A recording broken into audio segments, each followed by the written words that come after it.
he had the Tigers taking Langford.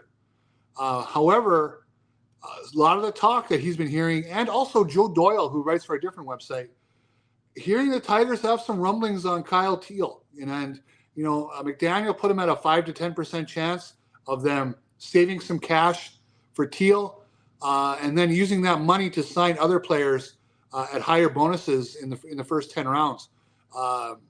That's certainly a legitimate option. I know a lot of people on Twitter and the Tigers Twitterverse are against the Teal move for saving money. I think people are thinking that that's going to save money for Illich. It really isn't. It just means they're going to spend money elsewhere. Almost every team in baseball spends their entire draft bonus pool. So they're not looking to save money per se. They're just looking to spend less on Teal if they do it, and then go out and get a couple high school guys to sign and forego college.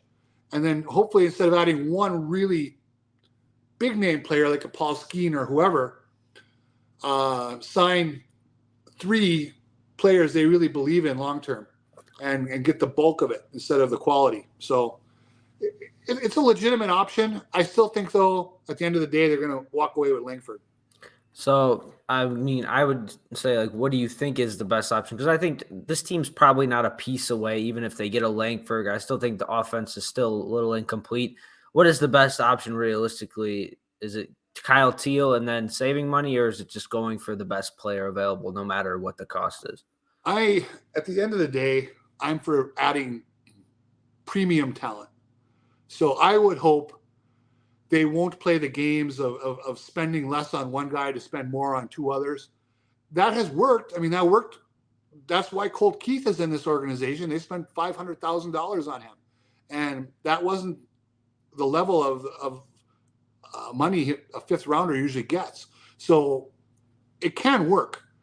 But at the end of the day, I'd rather they just identify who they think the most talented guy left on the board is and put him in the system. And if that's Paul Skeens, great. If that's Wyatt Langford, that's a big fit for them too because they need the power. Yeah, Wyatt Langford, I've seen him hitting some absolute bombs in the College World Series. Even Paul Skeens, I was looking at some stuff. I mean, I saw the commentator during the game saying he was the best college pitcher he's ever seen. Paul Skeens making waves right now.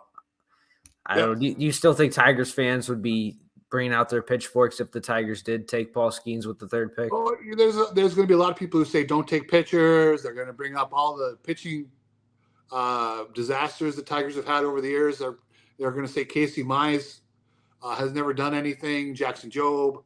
I get it. But at the same time, Paul Skeens isn't those guys. Okay? I watched a ton of Casey Mize his last year at Auburn, and I watched a lot of Paul Skeens this year.